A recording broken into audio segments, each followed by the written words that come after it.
What's up, guys? We're back here. Dr. Michael Moeller with the Michael Moeller Mentality, and I'm here with my good buddy Miles for the podcast. Miles, thanks for jumping on, man. Yeah, man, I'm so excited to be here. It's exciting to catch up, man. It's good to see your face too, hear your voice. So me and Miles did an episode, it was probably a little over a year ago, and that was on my old channel, and my old channel got deleted. So I don't know, I can blame Miles. Miles, he just talks about conspiracies and all this weird stuff, man. The government, they're coming after us, dude. I guess, man. Do you think it why? What do you think that it would get shut down? Well, I got flagged for one video, and I think it was the one I did like a B12 shot. So maybe they thought I was with drugs or something. I don't know. So I'm a doctor, but they said, hey, this video has improper content. So I email them and I say, hey, what did I do wrong? And they say, check our policy page. And I look at the policy page and it's like 13 pages. And so I emailed them back and I said, hey, I don't want to get in trouble. I'll play the game, whatever you guys need me to kind of watch, I'll watch. And, but let me know which part I violated. And they're like, well, just see the page again. And so a week later, then they just banned my whole channel. And yeah, that was that. And that's happening to a lot of people right now, especially just censorship in general is getting kind of crazy and out of hand. And which sucks is because I was talking about this for the podcast. I think it's extremely important in these times to have open-ended discussions and just let ideas flow. And one of the main reasons I like having Miles and talking to Miles is his unconventional life. So Miles, fill people kind of in on, your path. You were in the military, Marines? Yeah. Kind of like your back pain, you found yoga. Kind of explain a little bit about what's going on there, man. And Sure. how you are, what are you doing now? And then we'll take a step back. Right now, so I am doing a few things. I am the director of marketing for an experience company called Under 30 Experiences. We do about 300 retreats a year all over the world for 21 to 35-year-olds. What kind of retreats? They're more sort of unconventional in the sense of you're not just going on vacation. Okay. You're going to have a learning experience. It's called Under 30 Experiences for a reason. The whole idea is that you need to have authentic experiences and see the world before sort of settling into a career and a marriage and all of that, without, wisdom, as like the highest form of wisdom is experiential wisdom. So it's having experiences and novel experiences that quite literally can change how you think. And when you step outside of your normal routine, your day-to-day routine, you're able to actually, for the first time, look back from a different perspective at your life and see it in a different way and relate to it in a different way. It's a lot harder when you're in it every single day. So yeah, there's a quote, I think it's about travel, that you don't travel to see things. I forget, it's something about traveling. It changes the way you look at the world, then you bring it back to yourself and changing your life. And I think you hit something on the head there, that our society, we don't get enough of that, and especially in a multicultural world. A lot of us, someone like me coming from a small town and moving to San Diego, you get culture shock. And that's the way the world's coming now. We're all like melting into this huge, weird thing. So I think that's great. Yeah, and we evolved, to connect sort of tribally, but we didn't evolve to connect. Intertribally, right? Yeah. Right. So it's a very new thing for us. But the fact that we get to do that, and explore it for the first time ever in human history is really exciting. Yeah. And it shows us how we're all the same. And even if we have these underlying sort of evolutionary things that we haven't yet developed because it's from a period that, the world looked very different, we can still understand where those come from and then interface with the world in a very different way and be, much more accepting and understanding and see that we're all connected and really are the same at the core of it, So it's a really unique experience. So I never thought that I would find myself in this realm at all. But as I followed sort of like the breadcrumbs of what has been the most sort of impactful for me and learning for me has been travel. And so, I ended up with this company and doing what I'm doing now. And I love it. So I'm doing that. That's like my day job. I work out of Austin, but really I've been working out of Costa Rica and Bali and Mexico and San Diego and anywhere I want for this job. And how scary, I mean, like I said, we talked about this earlier, it's so unconventional. It's so like people hear that. I think a lot of people are like, man, I would love to do that. Like, how the heck does that happen? How do I get to travel and work? And we're getting to that point where we can have more self-care because we can tell the system now just makes people sick and they hate their jobs. And like in your case, you're getting to travel and do all these cool things. So whatever tips you have to live that life and throw off the fear, man. Well, for sure. And that's the thing. I mean, our society doesn't match, who we are as human beings. So for me, I'm trying to use technology in ways that allow me to be more human, that allow me to connect to things that are more about the human experience. So sure, I work from a laptop all day, but I'm doing it in a way that I can also be in nature. When I lived in Costa Rica, nature was louder than traffic. And so, yeah, I could be at my laptop most of the day, but then I'm also at the beach every single day. I'm in the ocean, I'm in the jungle, and it's a very different experience. And even like the raw sort of, I don't want to say risk, but when you're in a different country and you don't speak the language, and you don't necessarily have like a lot of money, and you're trying to be resourceful, and there are snakes and other crazy animals that you're not used to, because you live such like an insulated life. When you're put into this situation, there's so much to learn, and it connects you to so many things about the human experience that were turned off before. Mm-hmm. I would walk around the jungle alive, like feeling alive for the first time, because I was paying attention to every step that I took, because I could be stepping on a snake, or there could be something around the corner, So it's like you're alerted on a whole different level.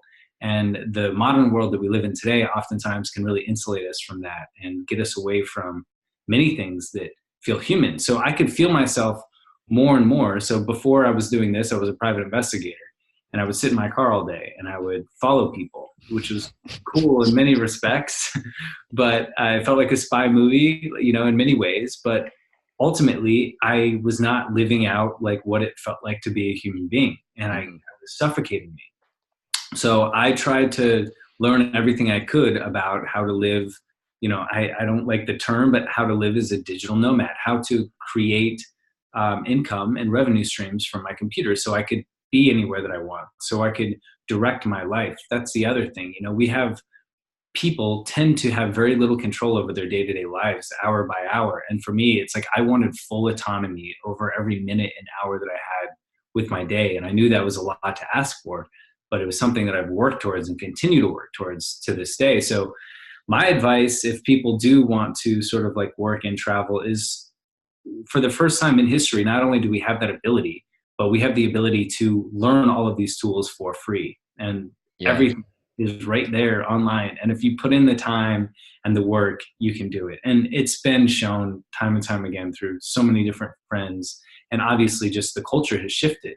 10 years ago, no one was doing this. And now so many people are doing this. And it's going to continue to evolve for people to work remotely and do things like this. So the opportunities aren't like going away. If anything, they're sort of developing. And there's so many branches of it to develop and continue to sort of like capillary off from. That's really exciting. So a lot of people feel like, oh, I missed out on like the whole digital nomad movement or the influencer movement or whatever. And now they feel as though they just have to succumb to whatever job that they have. But the truth is, with technology, it changes so fast, and there's so much stuff coming that people don't realize yet, that there will be new opportunities. So if you're constantly sort of training yourself and you know that you can do it and you're applying yourself, then there's no doubt. Well, and I align with everything you just kind of said. Like, I wanted to podcast 8 years ago. I remember listening to Joe Rogan episode 100, 200. And I'm like, man, this is really cool. Like, I want to do this. And I just never grew the balls to do it. I kind of did 2 years ago, but like, where would I be now if I had consistency?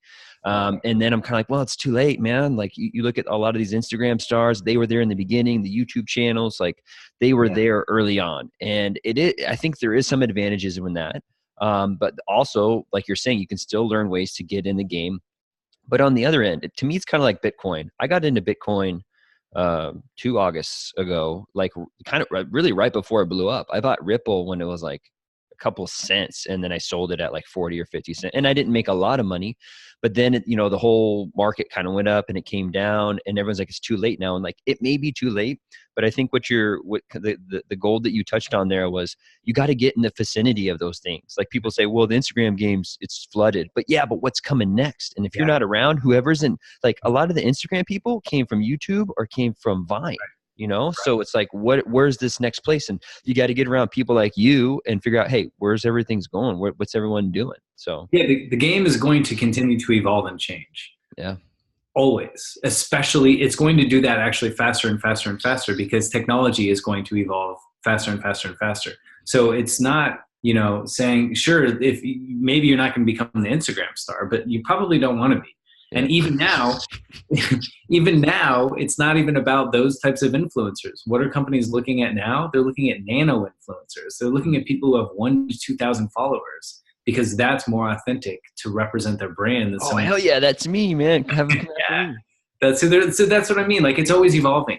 So, but that's not even the point.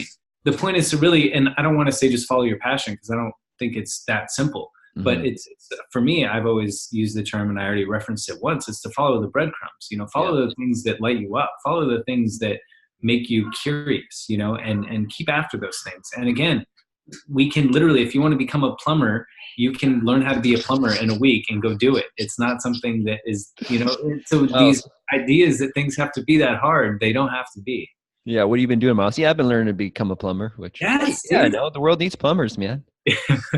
That's probably a trade, actually, that's not going to get automated for at least a little while. I see this right now, and hell, we can talk about the education system, man. These blue collar jobs are coming back, and they're coming back hot because no one does them. And we know supply and demand. Like there are some guys making really good money welding, making really good money as plumbers, because the demand's there. And I think that's the other thing is our generation, the Flight Club thing. We grew up thinking we're all going to be millionaires, and we're finding out very quickly, like, that's not the way the world is. It's like we have to do a little bit of work. Like you're saying, it's not necessarily about finding your passion. It's like, what can you work hard at? And if you get those breadcrumbs, it's kind of like it keeps you pulling forward. Yes, for sure. So that's really all I've done. So again, I didn't expect to find myself working for this experience company at all. And in some ways it's been difficult because I haven't been able to fully focus on my own projects that I want to be doing, but I know this is important, and it really ignites something in my soul because of what travel has done for me. And if I can help, and I do help people travel and do that more, that lights me up. And so you have to just follow those things, and question them. And this is leading me to so many other things that I didn't know that I would be interested in or doing. And that's the other thing. As we follow these things, it opens up new worlds that we're like, oh, what I used to sort of be so engaged by or interested in actually is kind of boring. And there's this whole other world. This is where it's at. This is where I want to go. It's just like reading. I'm sure for you, that's one of the best things I can recommend is every time you sort of read a book, a whole new world is opened up in your mind where you're like, oh my God, I didn't even have the tools to perceive the world in this way. Mm-hmm. And now that I do, it looks different. And so then you start to engage with it differently, and then other things open up, so it's about that evolution. I don't like the idea of becoming so regimented into ways of thinking, ways of being, ways of living. I think it's just too imprisoning. And so personally, that's why I've had so many different, what feels like lives, I guess, from, the Marine Corps and doing that to, sports and you had a real big yoga kick, right? That's what kind of, you can talk about, you had real bad back pain, or what was going on? Yeah. There? So ever since I was in 6th grade, for 20 years, I had chronic back pain. I started in 6th grade from high jump, and it was a misdiagnosed injury that went on forever, and I could never figure it out.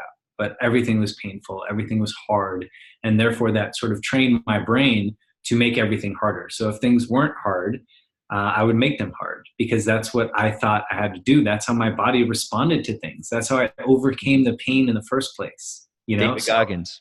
Yes, for sure. So and that's the whole other story of trying to do the work and the undoing. And I really am a true believer of, it takes, if you want to become something, it's all about more undoing than it is doing. And so there was a lifetime for me, and still trying to rewire that concept that things have to be hard, but that came from chronic pain. So I had chronic pain for 20 years. And finally got it resolved through spinal decompression therapy. But that opened up a whole new world for me. Yep. A lot of people, and you, I think, were there for some of it, but a lot of people don't have those really black and white moments, or where the line is drawn in the sand so clearly, where it's a before and after. And for me, it was. And so it allowed me, it gave me almost the permission to step into a whole new way of living. And so I really embraced that and ran with it, because my brain started to think differently. I started to feel differently. I started to sleep for the first time really in 20 years. I could do things with my friends. I didn't have to, everything shifted.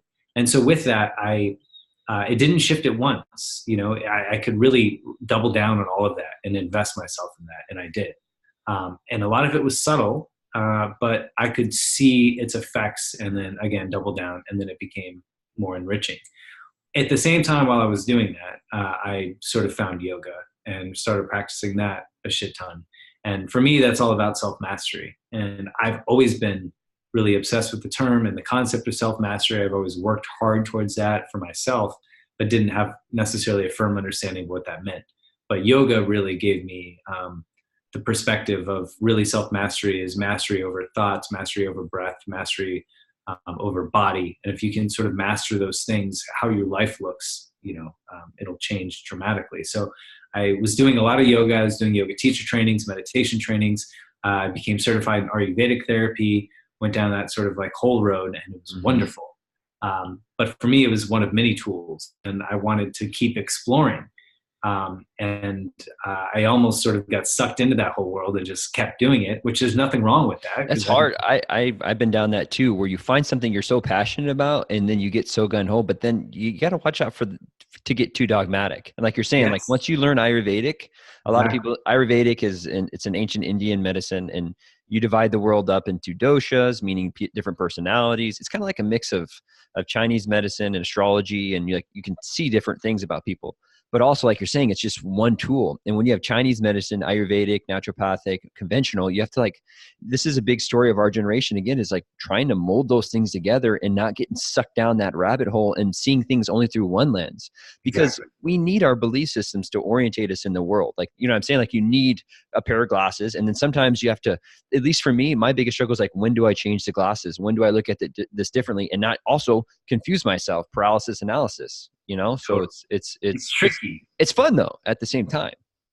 For sure. And it's always like you grow from it when you're really paying attention and asking those questions, but anytime you feel like you're right or what you're doing is the thing to be doing, you're wrong. Like that's where it's always the path of the middle, anytime, like that's what's happening. Unfortunately, of course, with the world right now is a polarization, like from alt right to alt left, and getting too extreme on either side really just lets everything in between sort of melt away. And the path is always right down the fucking middle. So I really try to, I know that to be true from just myself and way of being. So I really try to abide that in everything that I'm doing. So if I do become too sucked down a path, I try to step back and try something new. And that's where I quit everything and I moved to Costa Rica. And I had no plan. I mean, I had a full-time career. I lived steps from the beach. I had a wonderful job that I loved. I was leading teacher trainings. I was very, very involved in like the San Diego community, yoga community, that whole world. I had my Wellness Gangsters, so I created my own Talk website. About Wellness Gangsters. What was that about? Yeah, so through this whole process of really healing my body, which helped me think differently and perceive life differently, I realized that how I had perceived life and how wellness was portrayed to me for years was wrong. Right. And so I really wanted to, it's scary. Like I thought it was eating healthy, and the things that I was doing, I was like, okay, I'm like looking at the nutrition facts, thinking I'm doing good. Hey, Honey Nut Cheerios are heart healthy. Do you know that? Cheerios? Yeah, exactly. They're really good for you. So like I didn't know. And then finally I was reading like crazy and learning about all of these things. And for me, it was like, okay, I have to say something. Like it's not enough to just let other people be duped, So I had this fire, and my girlfriend at the time too did as well. And I've always had maybe a little bit of kind of gangster in me, and I like that sort of like, it's true. You gotta be a little rough. Be careful on that toxic masculinity though, okay? You can't go too far. I know. It's also very, very healthy to have some masculinity. I agree. It's just having a balance. That's the thing. You take the gangster and you take the yoga and you bring them together and you get some fucking brilliant things. That's what Wellness Gangster is. That's the whole concept. Is that you can bring these almost feminine things and these, masculine things together in this like edgy, very round sort of way that can be comprehensive. I love the intersections, like intersections of science and spirituality, sort of the same thing, you know? It's not, science isn't neither is spirituality. That was one thing I wanted to bring up in our conversation today. I was listening, Rupert Sheldrake. Mm-hmm. He had this conversation, and I don't know what kind of spirituality he is, but his whole argument was that we've always had separation, or of in the United States, we've tried to at least have a separation of church and state. And his argument now is that science kind of is that new, like you used to have a king, and then the king would have the bishop, and the king would tell the bishop, hey, blah, blah, blah, blah, blah, blah. The sun's red. We need to sacrifice people or whatever. And now we're, the same thing. Like just say like climate change. Okay. The scientist says this is what's going on. We have to listen to these rules because of climate change. I'm not going against climate change or anything, but it's kind of like it's the new belief system. Science is the new lens by which everyone's viewing the world. It's kind of the new God in a way. Yes. And I think, humanism too is kind of like the new God, or like the new belief system too, which is the idea that your beliefs or your passions are like the most important thing. And that's what you should like do, and there's a lot of beautiful stuff in that. Absolutely. Yeah. That's part of what I believe to be true. But it can also be very, very dangerous. You could call Hitler a humanist. Yes, you can't buy into again, it goes back to what we've been saying. You can't just buy into these ideas and think that it's the answer, because it's not. Anytime someone's selling you the answer, like run away, because no one knows. No one knows. We're these ancient animals, that are equipped for a very different world, and we're just trying to figure it out today, so. Yeah, I think it's really important to pay attention to all of these different tools and then try to bring them together into comprehensive ways of living. So Wellness Gangsters is kind of that idea. To get back to climate change, one of my favorite thinkers on the planet, his name is Charles Eisenstein. He's written several books, but he just wrote a new book called, I want to say, Climate Change, a New Story, or a new story about climate change, or something to that effect. Just look up climate change in his name and you'll find it. What's it? Eisenstein, Charles Eisenstein. He also wrote The Ascent of Humanity, which is amazing, and The More Beautiful World Our Hearts Know Is Possible, which I don't like that name, but it's a great fucking book. But in that book, he talks about how science is a huge problem when it comes to even climate change, and the way that we perceive it, and in general, is very dangerous, and how a lot of it's not even true, and how we're misled, and how a lot of even of the facts are being misconstrued for big businesses to profit off of, for being good, like being on the good side of. You hit it on the head. That's one of my big problems with, solar and free energy. I'm like, yeah, the oil companies are bad. We know that. I'm not saying oil companies are good, but we also need to be very wary that we don't take the oil monopoly and give it to the solar industry. You can't just replace it. Yeah. So we have to change the story behind it, so that's what the entire book is about. And it's beautiful. And it's really, it's all about, it all comes back to separation of self. Like all of this, separation from the world, separation in the sense of, we view the world as a resource and not the thing that made us. Well, and I think that's where with science, we're really missing the point. Is it Simon Sinek, or what? Start with why. Like what?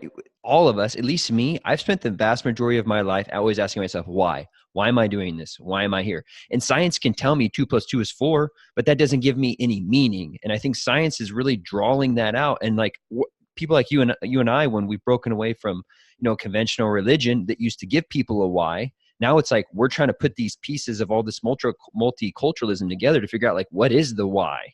Is it just for humans to continue to live? Is it like the old God was literally more about there were some bad parts about it, but love, compassion, like the message of Christ is these live a life where you help people out and make the world a better place. And now it's kind of being replaced by that materialistic, like I need more money because money symbolizes wealth and wealth symbolizes my impact. And I really hope our generation can break that, man, because it especially going from a small town to San Diego, and I don't think it's necessarily even the dollar number sign. It's just more of the idea of like, I have lots of money, therefore I'm valuable and have contributed. I don't think it's greed. I don't like looking at it that way, but. Right. And we've just gotten so far away from like beauty, why is it just about science or just about go, more money. beauty. Yeah. And that's what really frustrates me now with big corporations. And that's why I really hope a lot of them just crumble, man. They're getting too big. And it's more about like a company buys out another company, and say the company has 1,000 employees and they're profiting, and say that they can cut 100 people and increase the profit. They do that. Like, that's not the point. Like, that's not why we're here. We're here to help people, give people jobs. Like, that's, as a person, like, I want to go out and create something amazing that I get passion out of, and I want other people to join me, and then live successful lives. And now it's like, again, the God is like money now. Well, what's the most important thing? Increase profits. And it's like, guys, we're getting, and I love capitalism. You know, there are plenty of problems with it. I'm not, socialism, capitalism. I'm like, I want to favor on the side of capitalism, but it too, like you're saying, it doesn't have all the answers. And there are some bad spots in there that can grow like cancer. And we have to like wake up and be like, what the hell? Like the way capitalism, what it's done to medicine, what it's done to wellness. It's like, everyone's just trying to make a lot of money off of it. And it's like, we're supposed to be helping people here, Yeah. Well, and it goes back, to me, it goes back to how you do the small things is how you do the big things, or how the small things are done is how the big things are done. In the sense of these corporations, people like to think that they're evil, or think that there's some big plan or conspiracy that people are like controlling the world or whatever. Really, it's just that it's the small sort of, I don't want to say small, but the natural things for humans to do are to hoard resources, right? Or to sort of like, if it's for survival, it's to protect your tribe.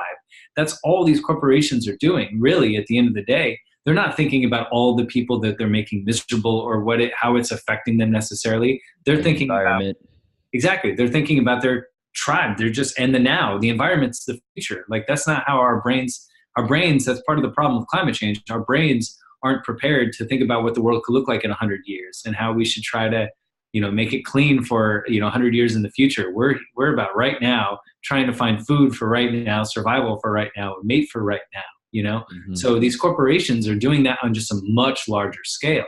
So That's true. Yeah. So it's really, for me, it gets back to just being able to take a step back from all of these things, understand how we function as a species.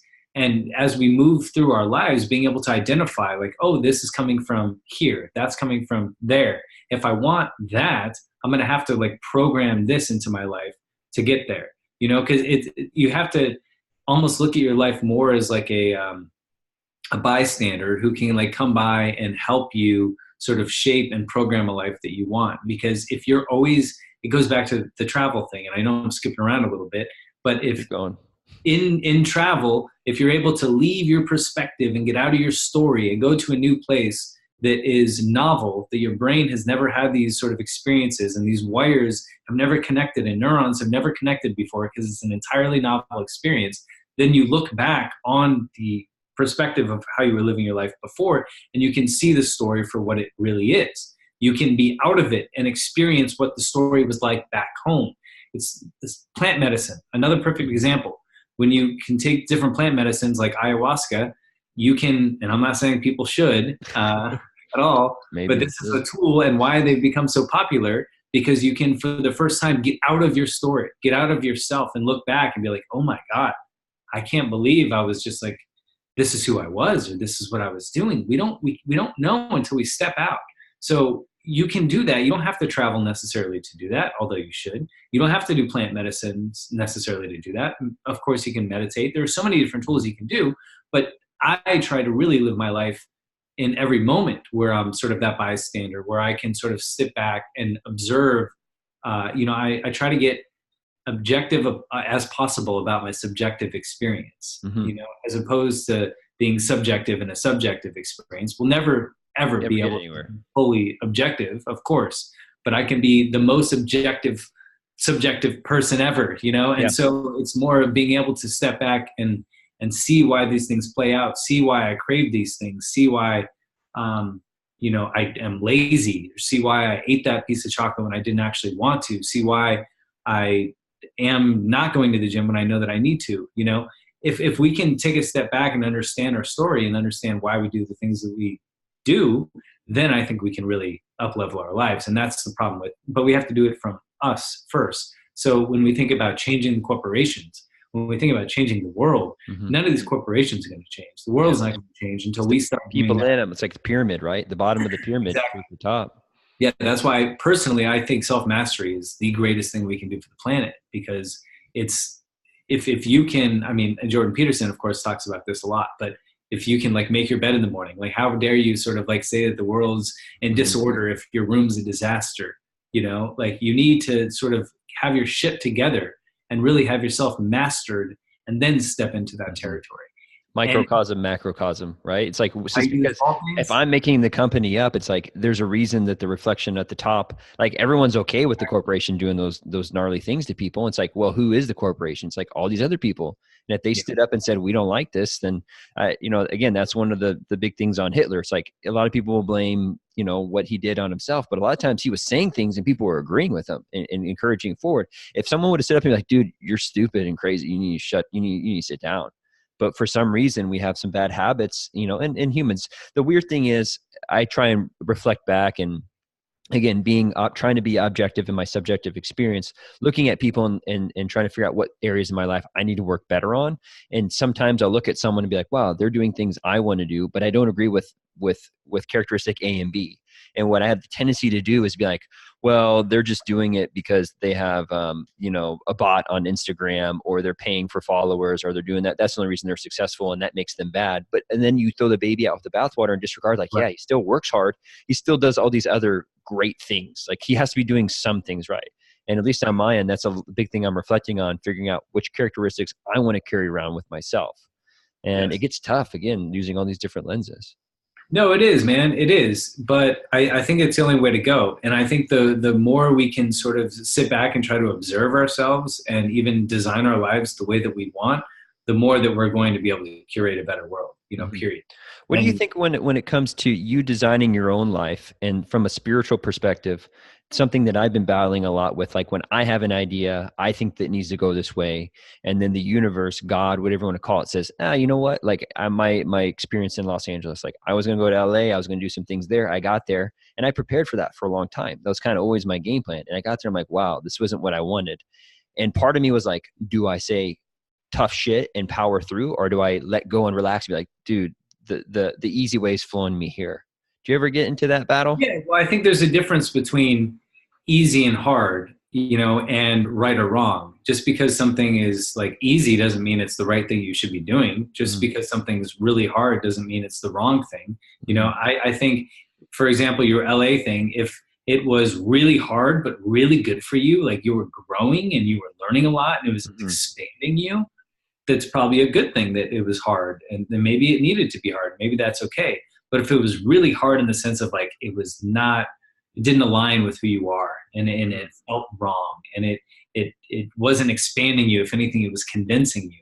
You know, that's where I think it's problematic. It's not about the difficulty. You know, I always look to find the things that can expand me and make me sort of grow, even if it's things that I don't necessarily, you know, feel called to. I'll go randomly to watch movies by myself about a movie I don't have any idea what it's about, that just gets good reviews, so I know it's like a quality movie, and I'll just go and experience it because I know there's stuff to learn. I know there's so much to learn, you know, and random events. So there's a whole cool thing that you can do where you can just like randomize your life. You can go to Spotify and just hit random, you know, and listen to a random song and sort of like let that in, and then let that be okay. And just those experiences of just not being okay with whatever's happening in your situation and understanding that there's something to learn from it, you know? Yeah. I mean, I'm getting there. It's been interesting for me.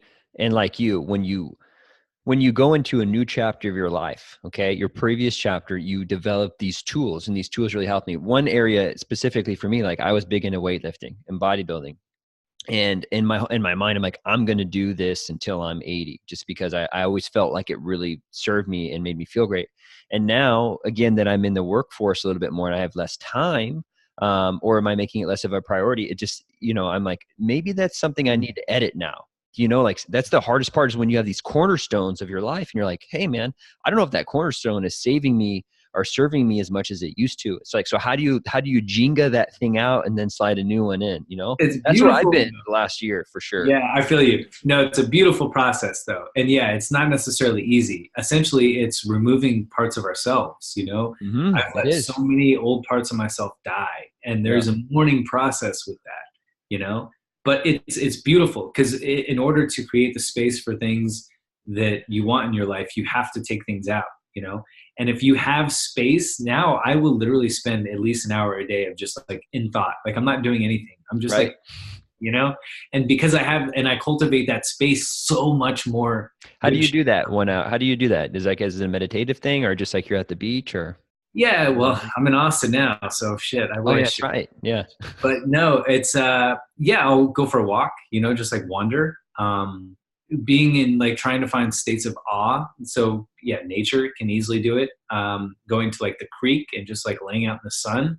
Mm-hmm. I'll sit here in my room and just put on meditative music. I just listen to Spotify jazz vibes with no words and just like let myself go. Sometimes I'll smoke weed because it allows me to kind of tap into that space. But you can set your environment up. I'll go do yoga and then I'll come back here and give it like a sparkling water and get my whole setup. I have an infrared mat, so I'll like fire that thing up and then I'll put a journal in front of me and then I'll just sit down. My environment is now created. It's just like putting a duffel bag with your workout shoes in your car for the next day in the morning. It's like, even if you're not ready to go to the gym, you know that everything's already there. So you might as well just show up.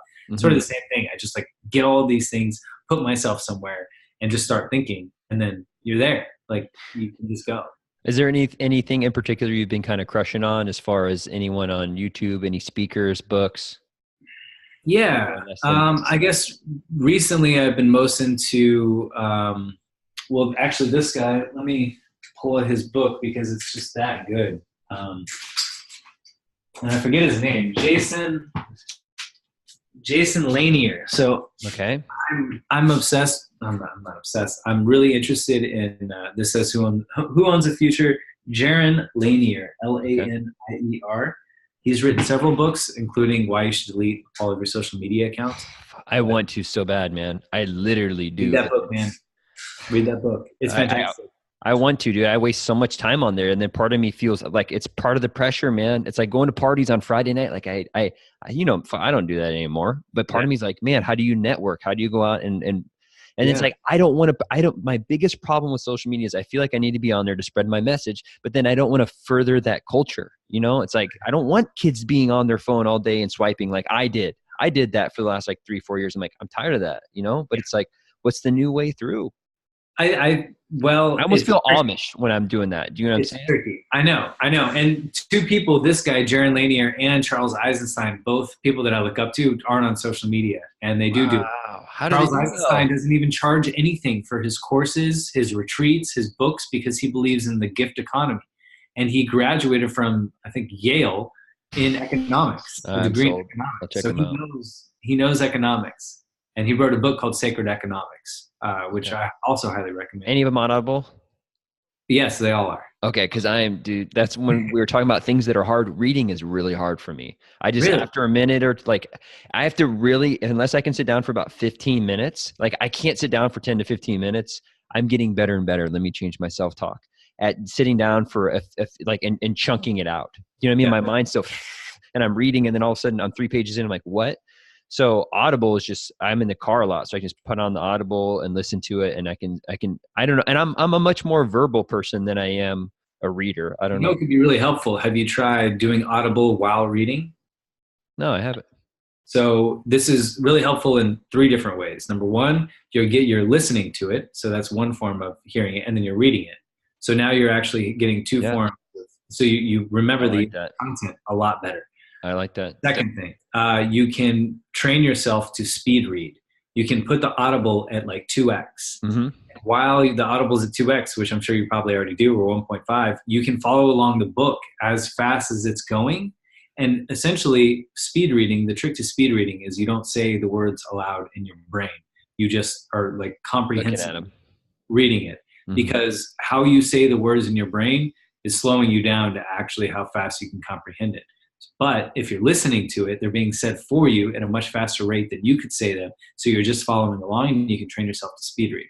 But then the other reason why I think it's great is because you can remove the audio and just pick up the book, and just out of sort of habit from doing that, you can tap right in and almost be doing it as though you're doing it, you know? And granted, you can't remember things as well because you're not hearing it also, but still. But yeah, that's a great tool that I've recommended to a ton of people that they love. So. God, that blows my mind. And this is partly why I love doing the podcast and talking to people is that it makes me feel so good when I hear people that are doing things. Cause I'll be honest, man, I need more courage sometimes to be like, I don't want to be on social media. I wish I could just cut it all out. And for you to say those things, I'm like, oh, thank God someone's out there doing it. So there's hope that I can get out of this game and figure that out. Because same thing with medicine. A lot of people now, especially in my field, you see this with personal trainers. They all make their money selling like workout courses. Like they'll have a $195 6-week program, and then they go on social media and everything and blast it out. And then, you get 50 people a month, you get a couple grand out of that. Yeah. So, and that's where the medicine's going. And I don't know how I really feel about that. But partly it's like, that's not my strength. My strength is one-on-one connection with people. And it's hard to charge, like these people, they'll make this course and then the rest of their lives they can sell it. And I'm like, I feel guilty. I'm like, I should be doing that. But following the breadcrumbs, those things don't come easy to me. I have to sit down and grind through those. Yeah. And then I'm like, okay, do I do what I feel is easy and feels good to me? Or do I do, again, like playing the game, man? Yeah. You also know that those things aren't generally helpful for people. How many people really follow through with those things and those online courses? I think it's like a 4%, or I don't want to make up. It's probably, I bet it's under 50 for sure. For sure. People aren't completing these courses, especially these, physical ones where you have to actually have self-accountability to show up to a gym and nutrition and stuff. So I think that's part of it for you as well, is knowing that's not the answer, because it's kind of bullshit, but I think there are ways to use social media. I think social media is evolving too. It's becoming, I would say before, it was about like vulnerability, and that was like the new wave of being vulnerable on social media. I think there's a new wave now of like authenticity. And I think the newest wave coming is doing things not online and using social media as a platform for action, and not just, promotion or protests or, online protest type thing, or vulnerability or authenticity, but actually taking action. People are fed up with online shit. Yeah. You get on there, you complain like, okay, nothing happened. Congratulations. It doesn't work. And we know it's not healthy for us. Everyone's getting to a point where it's like, okay, these dopamine loops have really fucked me up the last 5 years. Me too, dude. I literally just like motivation and energy. I'm trying to get rid of it from the blue light. That's another thing, man. Like EMFs, we don't understand what the hell the technology is doing to us in that sense, man. I went home for a little bit and I slept so good. Being in San Diego, you go in one place. In my house right now, I have 1, 2, 3, 4, 5, 6, 7 Wi-Fis that can hit me. So like, are those EMFs hitting me? We know mitochondria work by electricity, like all that stuff, man. We're electrical, and this shit fucks with us. And it's just like smoking back in the day, not enough time has passed for us to really see the damaging effects of what technology. Well, is it? And no, it's actually in Houston and not Austin. They're wanting to roll out the 5G. Have you heard about that? I've heard about 5G. I didn't know they're going to do it in Houston. Well, what the problem with 5G is, because of the density of the waves, it has to have, I think you have to have like a tower every 500 feet. So they want to go into, Verizon's working with the government. And this is, again, the problem with like these big companies getting in bed with government. It's like, I'm pretty sure they already passed it. Like Verizon, they're just trying to find a place where they can get it done. It's like, there's been no studies to show whether or not this, 5G is being zapped out every 500 feet. Like they want to put them. Your phone will be in your pocket trying to connect to 5G once 5G comes out. Just getting hit by that stuff, man. And then when you're in your car or an airplane, it's called a Faraday cage. Your signal is leaving your phone for a Wi-Fi reception and hitting the roof of your car, bouncing back because it's metal, hitting the bottom, bouncing up, hitting the top, and constantly doing that. So it's like heating you in a Faraday cage. And your phone is looking for just a cellular signal as well. So you have both of these really strong signals and Bluetooth, but it's a lot weaker signal, all trying to come out from your phone, hitting metal and constantly, like zapping you inside. So anytime you're in a car, if you can turn your phone on to airplane mode, it's one of the best things you can do. I love that. You literally convinced me to do that. I've been listening to, you heard of Jack Kruse? Yeah. Yeah, like his stuff, man. He's a little edgy and he gets out there. Super in depth and very. So I was on his kick the last couple, and you may have shared him. My buddy Rhett may have told me about him. I've kind of followed him the last couple years, but here recently I really started looking into that stuff because with 5G going to be rolling out and technology, like, cell phone companies got us by the balls. At least me, it's like I have to go in and get an iPhone because it connects to my Mac. And then, you used to buy it. And now you have to, like, it used to be like every 2 years you would pay $200 and get a new iPhone. And now it's like, no, actually it's $800 or $1,000. You're just going to do a monthly payment. Right. That scares me too, man. All these subscription models. It's like, I understand. I want to go subscription model with my patients, but we get to this point where we're all bogged down. Every time the money comes in, it goes out. And I don't know how that's going to affect people, man, and student debt. And yeah, man. And I think one way that we can have a positive impact when it comes to, I think Jaron Lanier talks a lot about this. And Tristan something, there's a really good website called Design for the Center for Humane Design or something like that. Okay. But it's the concept of, if we want these EMFs to change, if we want these addictions to social media to change, we're not going to be able to make the change by getting Instagram or Facebook or anything to help us with these things. I said that a long time ago, man. Facebook is going to get in bed with the government. They're already doing shit. It's on, like, I didn't know Amazon owns the Washington Post. Really? I didn't know. Like Bezos owns the Washington Post. And I heard this it was on Joe Rogan. He was talking to a guy about how there's been people who wrote bad articles about Bezos and Amazon, and they pulled them. Wow. It's like everything's being censored, man. Like, it's so hard to tell what's truthful, and like all these big companies. And that's where I really try and stay away from mainstream media, because like you saw this thing with BuzzFeed came out. Trump's a liar. And then it's like, CNN says Trump's a liar, and then Fox News says, well, the article that wrote that was lying. It's like, I don't know. It's almost like, I don't care. It's a mess. Like, just let me be, like you're saying, self-mastery. For sure. Yeah, because regardless, all that stuff could be going on, and you could still have and live a great quality life and be very fucking happy. Even when my circumstances aren't good, and I know that I have it better than most people on the planet. If you're making $34,000 a year, you're the top 1% in the world.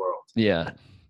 $34,000, top 1% richest in the world, so we definitely have a good, and now I'm really going to get sidetracked because I love thinking about this, but this is like sort of an opportunity, not an opportunity, a responsibility for people who are making more than that. If you look at Maslow's hierarchy of needs, once you have these things met of like security, food, the basic needs are met, which most of the world, literally, their basic needs aren't met, and their whole day is just spent, their whole time is just spent trying to fulfill their basic needs. So that's why if you make 34 grand or more, your basic needs are basically met.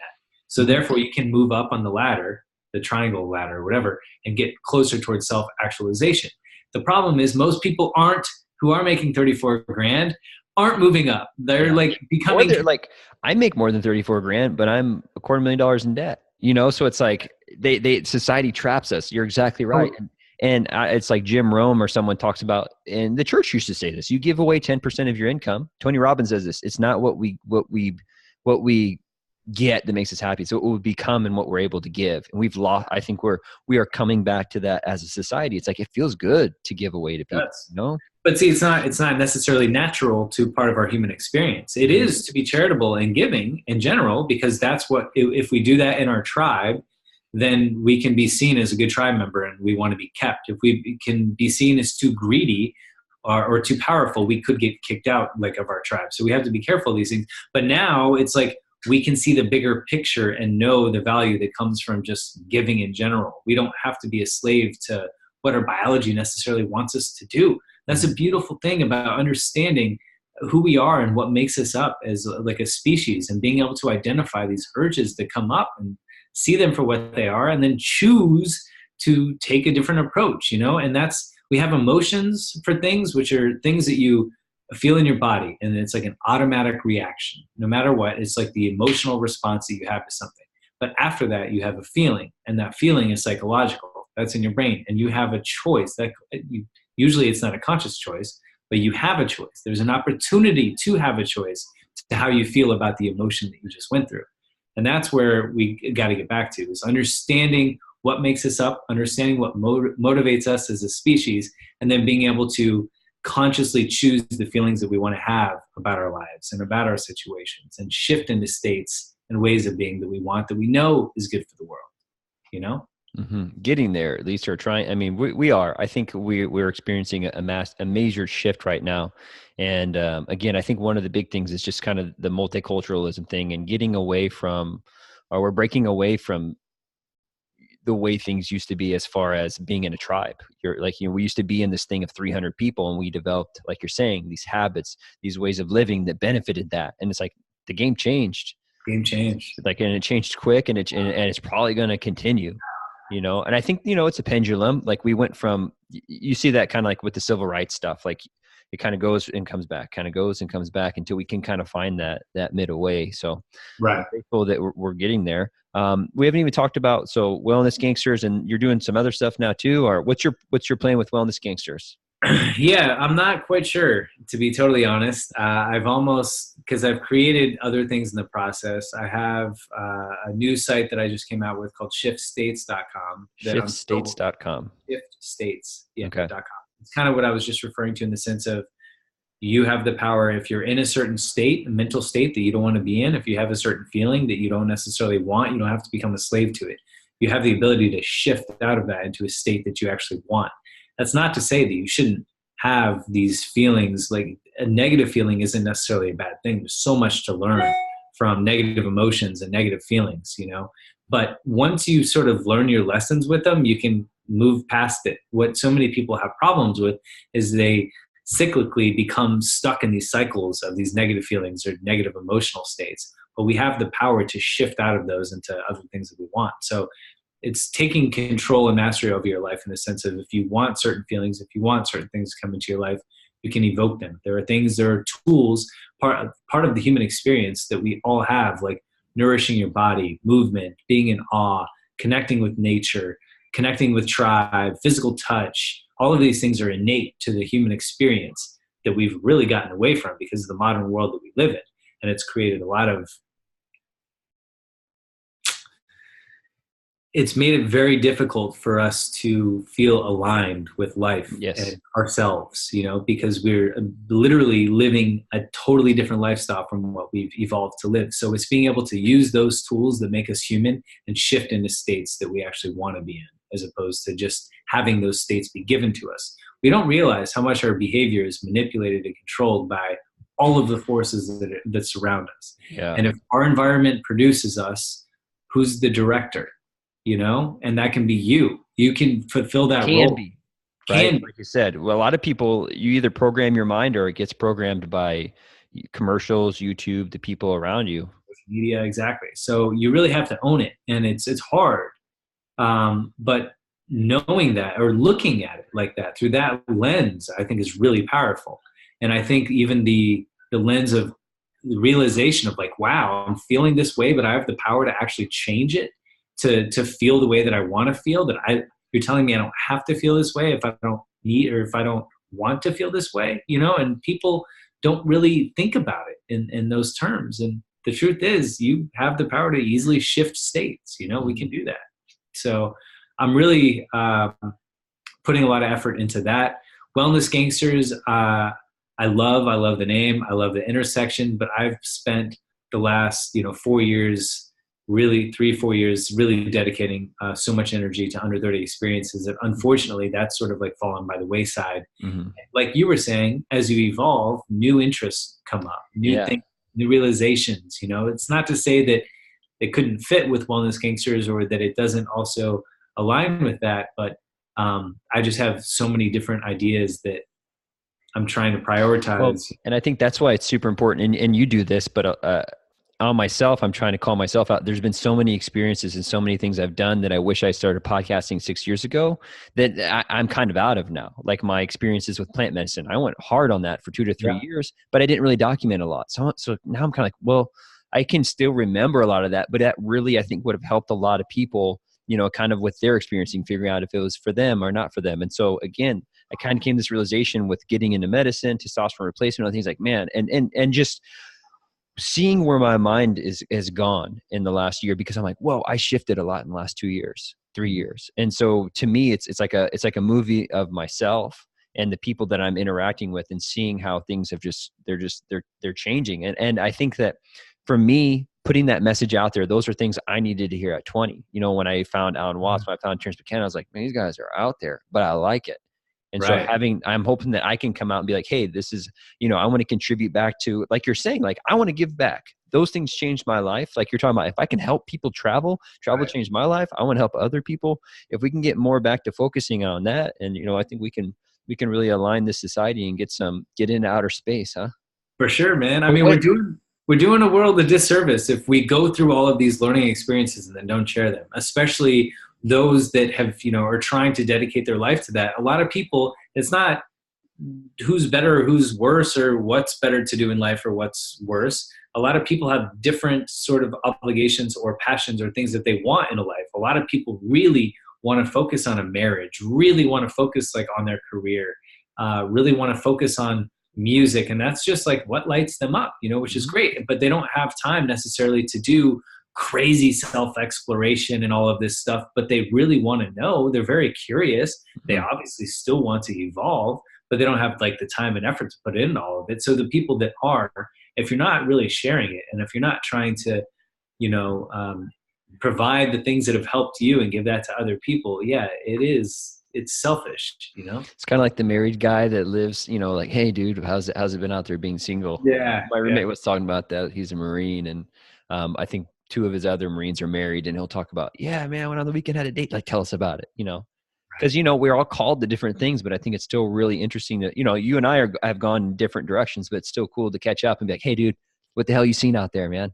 For sure. Yeah. It's exciting. It's exciting because, I mean, especially when you just approach the world with curiosity and like in that way of thinking of just like, what can I learn? Or like, what's out there? How can I evolve? How can I become better? How can I figure my shit out? How can I clean my shit up? You know, how can I, like, it's a beautiful way of looking at life, approaching it with curiosity, as opposed to just like even becoming better or becoming richer or trying to find the thing or your passion or whatever. It's just be curious about everything. Every person you meet, there is so much to learn from that person. And if you're just curious and ask the right questions, it could open up worlds, you know? So I think that's a good place to wrap things up, man. Leaving them with the truth bomb of love, man. Get out there and connect with people, understand them, and all that grandiose stuff. So Miles, where do people find you if they want to see what you're up to? You can find me on Instagram called Wellness Gangster. That's my handle. milesrote.com and shiftstates.com. And then if you're interested, if you're 21 to 35 and want to travel the world, come to Under 30 Experience. Talk a little bit about what kind of trips you guys got, or some things that you know. Yeah, man, we're doing all kinds of stuff. We're also doing a bunch of custom retreats. We also so you take me to Hawaii and then put me in a hotel on Waikiki? Is that kind of what you're saying? No, dude. We'll take you to Peru, and you can trek to. You can go through like the whole Inca Trail and trek that, and have like all of your food cooked for you by locals, and carry your gear and like camp throughout like the wilderness of Peru. But we go to New Zealand, we go to Thailand, we go to Bali, we go to Iceland, and all of our trips are super adventurous. You connect with people. We work with local communities. Almost every place we go, the money is kept local, which is really, really, really rare when it comes to tourism. 95% of the money usually isn't kept local. So we work hard to do that. But yeah, get out there and travel. It's one of the best things you can do. Just have novel experiences. Get outside of your story. You know, step outside of what you think the world is, who you think you are. You know, try to disrupt that every day. If you can tear down your models of reality every day, you're winning, because you can like put other things in its place. And when you rebuild it, you're going to use better tools. You're going to like understand that how to like build a foundation better, you know, or understand that you don't want 10 stories, you want 3, and you want it to look like this. Like tear that shit down, you know, and create space for like better things. That's the only way it's going to come in, is you have to detonate all that other stuff first. So that's one of my favorite poems, Charles Bukowski, the Reinvent Yourself. You ever heard that one? Go check that one out. He has like, what's that? I am a Bukowski fan. Yeah, what's that? All the Way is his popular one, but he has one called Reinvent Yourself, and someone did a YouTube video on it. It's like 1.5 minutes, and it's pretty solid. Well, thanks for Miles. Hey, man, I appreciate you coming on here. We'll do this again sometime soon. I hope everyone out there loves it, loves what we talked about here. Leave some comments, subscribe, do all that cool stuff. Until next time, thanks again, Miles. Cool. Much love, brother.